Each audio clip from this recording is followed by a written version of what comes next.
Hi ಎಲ್ಲರಿಗೂ welcome back to my channel. So ಎಲ್ಲರಿಗೂ ವರಮಹಾಲಕ್ಷ್ಮಿ ಹಬ್ಬದ ಹಾರ್ದಿಕ ಶುಭಾಶಯಗಳು.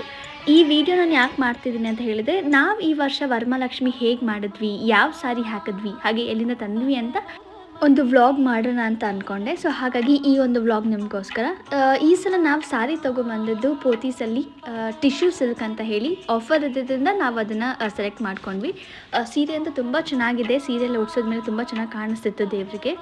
ಸೊ ಸ್ಯಾರಿ ಉಡ್ಸೋಕ್ಕೆ ನಾನು ಆ್ಯಕ್ಚುಲಿ ನನ್ನ ಫ್ರೆಂಡ್ ಪ್ರತಿ ವರ್ಷ ಕೂಡ ಉಡ್ಸ್ಕೊಡ್ತಾರೆ. ಸೊ ಹಾಗಾಗಿ ಈ ವರ್ಷ ಕೂಡ ಅವರೇ ಬಂದಿದ್ದರು. ಸೊ ಈಗ ನೀವು ನೋಡ್ತಿದ್ದೀರಾ, ಇಲ್ಲಿ ಅವರೇ ನಮಗೆ ಸ್ಯಾರಿ ಉಡ್ಸೋದಕ್ಕೆ ಹೆಲ್ಪ್ ಮಾಡಿದ್ದು.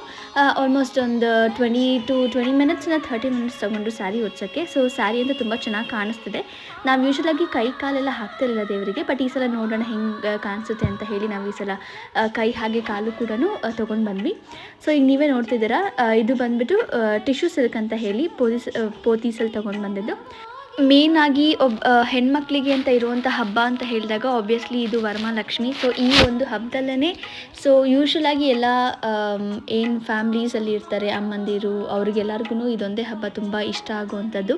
ಬಿಕಾಸ್ ಅವರು ದೇವರಿಗೆಲ್ಲ ಅಲಂಕಾರ ಮಾಡೋದ್ರ ಜೊತೆಗೆ ಅವರು ಕೂಡ ಅಷ್ಟೇ ರೀತಿಯಾಗಿ ಅಲಂಕಾರ ಮಾಡ್ಕೋತಾರೆ, ಸೀರೆಯಲ್ಲಿ ಉಡ್ಕೋತಾರೆ. ಹಾಗೆ ನಾವು ಕೂಡ ಇವತ್ತು ನಮ್ಮ ಮನೇಲಿ ಇದು ಆ್ಯಕ್ಚುಲಿ ಹಿಂದಿನ ದಿನವೇ ನಾವು ಸೀರೆನ ಉಡ್ಸಿದ್ದು. ಕಳಸ ಎಲ್ಲನೂ ಯೂಶ್ವಲಾಗಿ ಮಾರ್ನಿಂಗೇ ನಾವು ಕಳಸ ಎಲ್ಲ ಹಾಕೋದು.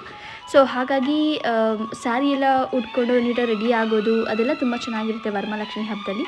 ಸೊ ಈಗ ನೀವು ನೋಡ್ತಿದ್ದೀರಾ, ನಾನು ಬೆಳಗ್ಗೆ ಆಲ್ಮೋಸ್ಟ್ ಒಂದು 3:30ಗೆ ಎದ್ದು ರಂಗೋಲಿ ಹಾಕಿ, ಸೊ ರಂಗೋಲಿ ತೋರಣ ಎಲ್ಲನೂ ನೀಟಾಗಿ ರೆಡಿ ಮಾಡಿ, ನೆಕ್ಸ್ಟ್ ಬಂದುಬಿಟ್ಟು ನಾನು ಮತ್ತು ಅಮ್ಮ ನೀಟಾಗಿ ಕಲಶ ಮತ್ತು ದೇವ್ರದ್ದೇನಿದೆ ಲಕ್ಷ್ಮಿ ಅದನ್ನು ಹಾಕಿದ್ವಿ. ಸೊ ನಾವೊಂದು ಮಲ್ಲಿಗೆ ಹಾರ ಹಾಕಿದ್ವಿ, ಹಾಗೆ ಶಾವಂತಿಗೆದು ಕೂಡ ಒಂದು ಹಾರ ಹಾಕಿದ್ವಿ.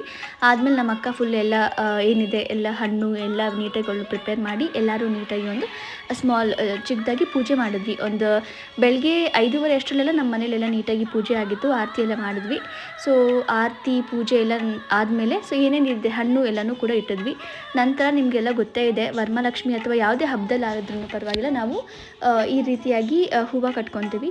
ಸೊ ಹಾಗಾಗಿ ನಾವು ಇಲ್ಲಿ ಕೂಡ ಶಾವಂತಿಗೆನ ಕೈಗೆಲ್ಲ ಕಟ್ಕೊಂಡ್ವಿ. ಸೊ ಅದಾದಮೇಲೆ ಒಂದು ಪೂಜೆ ಮಾಡಿಬಿಟ್ಟು ಆರತಿ ಮಾಡಿದ್ವಿ. ಆರತಿ ಮಾಡಿದ್ಮೇಲೆ ನಾನು ಮತ್ತು ನಮ್ಮ ಅಕ್ಕ ಇಬ್ಬರು ಕೂತ್ಕೊಂಡು ಮಹಾಲಕ್ಷ್ಮಿ ಸ್ತೋತ್ರನ ಒಂದು ಅರ್ಧ ಗಂಟೆ ಮಾಡಿದ್ವಿ. ನಂತರ ಅಡುಗೆ ಸ್ಟಾರ್ಟ್ ಆಯಿತು. ಸೊ ಈಗ ನೀವು ನೋಡ್ತಿದ್ದಾರೆ, ಇದು ಒಬ್ಬಟ್ಟು ಸಾರು ಮಾಡಬೇಕಂತ ನಮ್ಮ ಅಕ್ಕ ಎಲ್ಲ ಫುಲ್ ಪ್ರಿಪೇರ್ ಮಾಡ್ಕೊತಿದ್ದಾಳೆ. ಸೊ ಫುಲ್ ಎಣ್ಣೆ ಆಗಿರ್ಬೋದು, ತುಪ್ಪ ಎಲ್ಲ ಫುಲ್ ಹಾಕ್ತಿದ್ದಾಳೆ. ಸೊ ಅದಾದಮೇಲೆ ಏನಾಯಿತು, ಮತ್ತು ನಮಗೆ ಊರಿಂದ ಕಾಲ್ ಬಂತು. ಹಾಗಾಗಿ ಅವಳು ಅದ್ರ ಬಗ್ಗೆ ಮಾತಾಡೋಕ್ಕೆ ಸ್ಟಾರ್ಟ್ ಮಾಡಿದ್ರು. ಸೊ ಹಾಗಾಗಿ ಮತ್ತೆ ನಮ್ಮಮ್ಮ ಅವರು ಕೂಡ ಅದರಲ್ಲಿ ಹೆಲ್ಪ್ ಮಾಡಿದ್ರು. ನೆಕ್ಸ್ಟ್ ಇದಾದಮೇಲೆ ನಾವು ಬಂದು ಒಬ್ಬಟ್ಟು ಸಾರು ಆದಮೇಲೆ ಸೊ ವಡೆ ಏನಿದೆಯಲ್ಲ ಅದೊಂದು ಮಾಡಿದ್ವಿ. ಸೊ ನಾನು ಮತ್ತು ನಮ್ಮ ಅಕ್ಕ ಇಬ್ಬರೂ ಕೂಡ ವಡೆ ತಟ್ಬಿಟ್ಟು ಅದನ್ನು ಬೇಯಿಸಿದ್ವಿ ಚೆನ್ನಾಗಿ. ವಡೆ ಕೂಡ ತುಂಬ ಚೆನ್ನಾಗಿ ಬಂತು. ಸೊ ಫೈನಲಾಗಿ ಒಬ್ಬಟ್ಟು ಎಲ್ಲ ಆದಮೇಲೆ ಸೊ ನಾವು ಮಾಡಿದ್ದು ಬಂದುಬಿಟ್ಟು ಚಿತ್ರಾನ್ನ, ಪಾಯಸ, ಕೋಸಂಬರಿ, ಅನ್ನ ಸಾಂಬಾರು, ಒಬ್ಬಟ್ಟು ಇಷ್ಟು ಮಾಡಿ ದೇವರಿಗೆ ನೈವೇದ್ಯ ಹಾಕಿದ್ವಿ. ಆದಮೇಲೆ ಸಂಜೆ ಪ್ರತಿಯೊಬ್ಬರು ಕೂಡ ಮನೆಗೆ ಯೂಶ್ವಲಾಗಿ ಬರ್ತಾರೆ ಅರ್ಶಿನ ಕುಂಕುಮಕ್ಕೆ.